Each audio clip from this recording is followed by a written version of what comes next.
દમણની શાક માર્કેટમાં 20 વર્ષ બાદ શૌચાલય અને બાથરૂમની સુવિધા ઉપલબ્ધ. ડીએમસી પ્રમુખ એસપી દમનિયાએ આજે નાની દમણ શાકભાજી માર્કેટમાં નવનિર્મિત અદ્યતન પે એન્ડ યુઝ એમ ટોયલેટ અને બાથરૂમનું ઉદ્ઘાટન કર્યું છે. સ્વસ્થ ભારત મિશન અંતર્ગત દમણ નગરપાલિકા દ્વારા શહેરને ખુલ્લામાં શૌચથી મુક્ત બનાવવા માટે અભિયાન હાથ ધરાયું છે. નાની દમણમાં શાકભાજી માર્કેટમાં આવી રહ્યા છે. મોટાભાગના શાકભાજી વિક્રેતાઓને ઉપલબ્ધ સુવિધાઓ મુજબ શૌચ માટે દૂરના સ્થળે જવું પડતું હતું, તેમાં ઘણો સમય વેડફાયો હતો. તેમની સમસ્યાઓને ધ્યાનમાં રાખીને અને ખુલ્લામાં શૌચ અટકાવવાના ઉદ્દેશ સાથે ડીએમસીએ શાકભાજી માર્કેટ પરિસરમાં સુલભ શૌચાલય બનાવવાની પહેલ કરી હતી. આ અભિયાન અંતર્ગત ન્યૂ ઇન્ડિયા કન્સ્ટ્રક્શન અને મેન્ટેનન્સ એજન્સીએ ડીએમસીના સૌજન્યથી નાની દમણ શાક માર્કેટમાં પે એન્ડ યુઝ ટોયલેટ અને બાથરૂમ બનાવ્યું છે. ડીએમસી પ્રમુખ એસપી દમનિયાએ જણાવ્યું હતું કે બાંધકામ લગભગ પૂર્ણ થઈ ગયું છે, જે આજથી જાહેર ઉપયોગ માટે શરૂ કરવામાં આવી રહી છે. તેમણે કહ્યું છે કે શાક માર્કેટમાં પરિસરમાં બનેલા પે એન્ડ યુઝ ટોયલેટ અને બાથરૂમની સફાઈ કરવામાં આવી છે. New India construction and maintenance agency દ્વારા સફાઈ વ્યવસ્થા કરવામાં આવશે. દમણની શાક માર્કેટમાં 20 વર્ષ બાદ પણ શૌચાલય અને બાથરૂમની સુવિધા ઉપલબ્ધ બની છે. આ દરમિયાન એસપી દમનિયા સાથે ડીએમસીના ઉપાધ્યક્ષો રશ્મિ હળપતિ અને કાઉન્સિલર જસવિંદર કૌર અને મોટી સંખ્યામાં શાકભાજીના વ્યાપારીઓ ઉપસ્થિત રહ્યા હતા.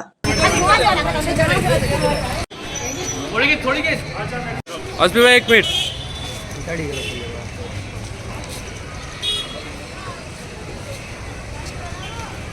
दमन नगर पालिका में बहुत दिनों से मार्केट एरिया में बस स्टैंड पे, टैक्सी स्टैंड पे और जो हमारा फिश मार्केट है वहाँ पे समस्या हुआ करती थी. कहते थे कि टॉयलेट नहीं है, कहाँ जाएंगे पब्लिक है. तो हमने आज मॉडल स्कूल के आगे मार्केट में हमारी जो new India construction and maintenance agency है उन्होंने ये टॉयलेट बनाया है 10 CSS की और नगर पालिका में ये टॉयलेट बना है. मैं धन्यवाद करता हूँ हमारे चीफ ऑफिसर को और खास करके हमारे माननीय श्री प्रशासन प्रफुल्ल पटेल जी का भी कि ये सौगात दी है. और आने वाले दिनों में ये जो एरिया है छपरी सीरी से लेके बस स्टैंड तक वो अलग एरिया बनने जा रहा है, नाइट मार्केट बनने जा रहा है. और मार्केट की बात करते हैं तो टॉयलेट्स जो बेसिक सुविधा है वो हम उपलब्ध करते हैं. दमन बदल रहा है, देश बदल रहा है. तो ये आज इनोग्रेशन किया हमारे जसविंदर कौर और प्रेसिडेंट वाइस प्रेसिडेंट रश्मि भाई मौजूद रहते हैं और इनके वार्ड में ही ये ओपनिंग हुआ है. एसपी भाई, लगता है कई सालों बाद, कई दशकों बाद पहली बार बना है. देखो ऐसा है कि पहले भी थे टॉयलेट्स, लेकिन वो मार्केट डेवलप हुआ तो मार्केट में टॉयलेट नहीं रहा. फिश मार्केट डेवलप हुआ तो फिश मार्केट नहीं डेवलप हुआ. तो सालों से अगर कुछ परिवर्तन करना चाहिए तो उसमें अच्छी तरह से रहा. यहाँ पे जगह की किल्लत है तो यहाँ पे जगह मिली तो हमने यहाँ पे बनाया, मार्केट में बनाया. और बस स्टैंड पे भी हमने एक मोबाइल टॉयलेट रखा है. तो अभी ये टॉयलेट्स की सुविधा मेरे ख्याल से हमारे टेन्योर में ये प्रॉब्लम सॉल्व हो गई. बहुत समय के बाद जैसे 20 से 25 साल तक के मतलब इनकी फरमाइश थी सब मेरे वार्ड में कि मैडम यहाँ पे एक हमारा समस्या है कि आप इसे टॉयलेट का यहाँ पे करवा दीजिए. लेडीज़ों को भी बहुत प्रॉब्लम होता था यहाँ पे. तो इसीलिए मैंने जो यहाँ बेचने वाली दूर दूर से आती है, पूरा दिन यहाँ पे रहती है, इनको बहुत तकलीफ होती थी. तो मैंने यही प्रस्ताव रखा कि DMC में कि मेरे को आज ये मेरे वार्ड में यहाँ पे टॉयलेट चाहिए. तो इसने मेरे को सहयोग किया और मैं इसको बहुत धन्यवाद करती हूँ अपने ये प्रफुल्ल सर का, पटेल जी का, जिन्होंने ये मेरे को कराया हेल्प इसमें और हमारा ये सफलता हुआ ये कार्यक्रम.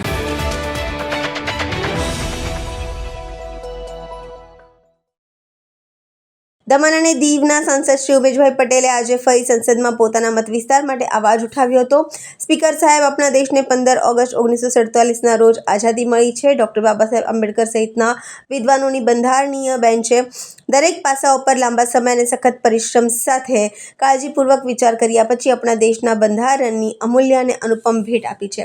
26 જાન્યુઆરી 1950 દેશની આઝાદીના લગભગ 14 વર્ષ પછી 1961માં દમણ અને દીવ ગોવા સાથેના આપણા રાજ્યને આઝાદી મળી. આપણા રાજ્યની આઝાદી એ ભારતનું યોગદાન છે, જેણે આપણે પોર્ટુગીઝોની લાંબી ગુલામીમાંથી મુક્ત કરાવ્યા. આપણું રાજ્ય આઝાદીના 14 વર્ષ પછી દેશના અન્ય રાજ્યોની સરખામણીમાં આપણું રાજ્ય ઘણું પછાત છે અને દુઃખની વાત છે કે તે સતત પાછળ રહી રહ્યું છે.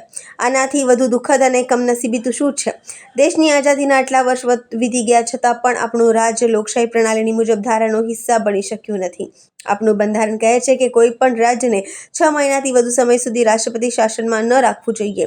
આપણું રાજ્ય આઝાદ થયું ત્યારથી આખા દેશની જેમ આપણે પણ રાષ્ટ્રપતિ શાસન હેઠળ જીવવા મજબૂર છીએ. આપણા રાજ્યમાં સંપૂર્ણ લોકશાહી પદ્ધતિ ક્યારે અમલમાં આવશે? શું આપણને સંપૂર્ણ લોકશાહીનો અધિકાર નથી? સ્પીકર સાહેબ, આપણું બંધારણ સમાનતાની વાત કરે છે, તો પણ ક્યાં છે સમાનતા? લોકશાહી પ્રણાલીમાં અન્ય રાજ્યોના લોકોને જે અધિકારો અને મળે છે તે જ અધિકારો આપણા રાજ્યની જનતાને કેમ નથી મળતા? લોકશાહી પ્રણાલી હેઠળ અન્ય રાજ્યોના લોકો પાસે જે અધિકારો છે, હક છે તે જુઓ. તેમની પાસે તેમના રાજ્યની લોકસભા, રાજ્યસભા, વિધાનસભા છે. મહારાષ્ટ્ર જેવા રાજ્યોના લોકો પાસે MLC, મેયર વગેરે સહિતની શક્તિશાળી સ્વશાસિત સંસ્થા છે. આની સરખામણીમાં આપણા રાજ્યમાં લોકો શું કરે છે? માત્ર એક લોકસભા, અમારી પાસે રાજ્યસભા, લોકસભા, MLC નથી. મેયરની વાત તો છોડી દો, માત્ર શુલ્લક સ્વસંચાલિત સંસ્થા છે જેની પાસે સત્તા પણ નથી. એક તરફ બીજા રાજ્યોના લોકો પાસે આટલું બધું અને આપણી પાસે એક જ લોકસભા. શું આ સમાનતા કહેવાય છે? સ્પીકર સાહેબ, આપણું બંધારણ આપણને ઘણી સત્તાઓ પ્રદાન કરે છે, પરંતુ આપણા રાજ્યમાં સત્તાનું પાલન થતું નથી.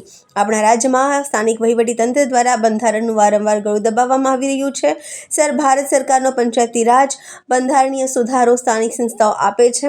ભારતીય બંધારણનો 73મો સુધારો કાયદો પંચાયતી રાજ વ્યવસ્થાને મજબૂત બનાવે છે, ત્યારે 74મો સુધારો કાયદो शहरी संस्थाओं ने मजबूत बनावे छे. धन्यवाद महोदय जी, मुझे पवित्र ग्रंथ संविधान पर बोलने का मौका दिया. अध्यक्ष महोदय, हमारा देश 15 अगस्त 1947 को आज़ाद हुआ. डॉक्टर बाबा साहेब अम्बेडकर सहित विद्वानों की संवैधानिक पीठ ने लंबी जद्दोजहद के साथ हर एक पहलू की बारीकी से सोच समझकर 26 जनवरी 1950 को हमारे देश को संविधान की अतुल्य भेंट दी. हमारा प्रदेश दमन और दीव गोवा के साथ देश की आज़ादी के लगभग 14 साल के बाद 1961 में आज़ाद हुआ. हमारा प्रदेश की यह आज़ादी भारत देश की ही देन है, जिन्होंने हमें पुर्तगालियों की लंबी गुलामी से मुक्ति दिलाई. हमारा प्रदेश 14 साल बाद आज़ाद हुआ, जिसके चलते हमारा प्रदेश देश की बाकी राज्यों की तुलना में बहुत ही पिछड़ा हुआ है और दुखद है कि पिछड़ता ही जा रहा है. इससे बड़ा दुखद और दुर्भाग्यपूर्ण तो यह है कि देश की आज़ादी के इतने साल बीत जाने के बावजूद भी हमारा प्रदेश लोकशाही की लोकतांत्रिक प्रणाली की मुख्य धारा का हिस्सा नहीं बन पाया है. हमारा संविधान कहता है कि किसी भी प्रदेश को 6 महीने से ज़्यादा राष्ट्रपति शासन में नहीं रखा जाना चाहिए, पर हम तो हमारे प्रदेश की आज़ादी से ही राष्ट्रपति शासन में जीने के मजबूर है. पूरे देश की तरह हमारे प्रदेश में कब पूर्ण लोकशाही की लोकतांत्रिक प्रणाली लागू होगी? क्या हमें पूर्ण लोकशाही का अधिकार नहीं है? अध्यक्ष महोदय जी, हमारा संविधान समानता की बात करता है, पर कहाँ है समानता? लोकशाही की लोकतांत्रिक प्रणाली में जो हक और अधिकार अन्य राज्य के लोगों को मिलते हैं, वैसे हक और अधिकार हमारे प्रदेश के लोगों को क्यों नहीं मिल पा रहे हैं? लोकशाही की लोकतांत्रिक प्रणाली के तहत अन्य राज्यों के लोगों के पास उनके हक और अधिकार देखिए. उनके पास लोकसभा, राज्यसभा, उनके पास स्टेट की विधानसभा. महाराष्ट्र जैसे राज्य के लोगों के पास MLC, महापौर सहित की पावरफुल स्वराज्य संस्थाएं. इनकी तुलना में हमारे प्रदेश के लोगों के पास क्या है? केवल एक लोकसभा. हमारे पास राज्यसभा नहीं है, स्टेट असेंबली नहीं है, MLC नहीं है, महापौर तो छोड़ो, लड़खड़ाती हुई स्वराज्य संस्था ही है जिनके पास कोई पावर नहीं है. एक तरफ दूसरे राज्य के लोगों के पास इतना कुछ और हमारे पास केवल एक लोकसभा. क्या ये समानता है? अध्यक्ष महोदय जी, हमारा संविधान हमें बहुत सारी शक्तियाँ प्रदान करता है, किंतु हमारे प्रदेश में इन शक्तियों की अनुपालना नहीं हो रही है. हमारे प्रदेश में स्थानीय प्रशासन द्वारा संविधान का बार बार गला घोटा जा रहा है. महोदय जी, भारत सरकार का पंचायती राज संवैधानिक संशोधन स्थानीय संस्थाओं को शक्ति देता है. भारतीय संविधान का 73वां संशोधन अधिनियम पंचायती राज व्यवस्था को मजबूती देता है, तो 74वां शहरी निकायों को मजबूती प्रदान करता है. पर महोदय जी, हमारे स्थानीय प्रशासन ने भारत सरकार के संवैधानिक संशोधनों में लोकसभा और राज्यसभा सहित की जरूरी मंजूरी के बिना ही 73 2 मिनट तो दीजिए सर. अभी तो मैंने बोलना शुरू किया. 30 मिनट. अब हमें तो हमारे पास राज्यसभा, लोकसभा कुछ भी नहीं, हम कहाँ बोलेंगे सर? 2 मिनट तो दीजिए, मैं अपनी बात खत्म करूँ. 1 मिनट. महोदय जी, हमारे स्थानीय प्रशासन ने भारत सरकार के संवैधानिक संशोधनों में लोकसभा और राज्यसभा सहित के जरूरी मंजूरी के बिना ही 73वें और 74वें जैसे संवैधानिक संशोधनों अधिनियमों में सुधार कर लिया और प्रदेश की स्वराज्य संस्थाओं को दिए गए सारे पावर छीन लिए. अब स्वराज्य संस्था किसी को नोटिस या NOC तक नहीं दे सकती. अरे पिछले 7 सालों से स्वराज्य संस्थाओं को फंड नहीं दिया गया है. महोदय जी, एक बात कहना चाहता हूँ. 19 दिसंबर हमारे प्रदेश का मुक्ति दिन का पर्व है धन्यवाद और हम जी, उस दिन धन्यवाद। मुक्त हुए थे। समय हो महोदय जी गया। लास्ट है महोदय जी 19 दिसंबर हम हर साल हमारे प्रदेश की मुक्ति दिवस के रूप में मनाते आए थे। वह पिछले 6-7 सालों से स्थानीय प्रशासन ने बंद कर दिया। यहाँ तक कि मुक्ति दिवस के दिन की सार्वजनिक छुट्टी तक निकाल दी गई। हमारे लिए जितना महत्वपूर्ण 15 अगस्त है उतना ही महत्वपूर्ण हमारे प्रदेश का मुक्ति दिवस भी है। क्या हमारा मुक्ति दिन का मनाना भी हमारा अधिकार नहीं है? Point, got the point. Thank you, Chairman, sir, for giving me an opportunity to speak on the constitutional debate. At the outset, I would like to pay tribute to Honorable Ambedkar.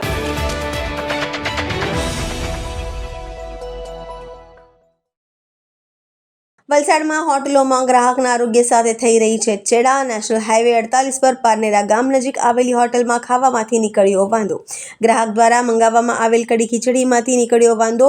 365 global kitchen નામની હોટલમાં ખીચડીમાંથી વાંધો નીકળતા ગ્રાહકે હોબાળો કર્યો છે. હોટલના વિરુદ્ધ ગ્રાહક દ્વારા ફૂડ વિભાગમાં કાર્યવાહી કરવામાં આવી છે. ફૂડ વિભાગે સમગ્ર મામલે તપાસ હાથ ધરાઈ છે. બરાબર, મેં 365માં હમણાં ખાધું, આમાંથી કોકરોચ નીકળ્યો દાલ ખીચડીમાંથી. તમે જોયો કે નહીં જોયો? હે, તમને બતાવ્યો ને? તમે જોયો કે નહીં જોયો? હે, જોયો ને? ખીચડીમાંથી જ નીકળ્યો ને. હવે એ ખાઈને આજે મને કંઈ થયું તો એના માટે જવાબદાર કોણ? તમે. તો લાવો બિલ આપો મને.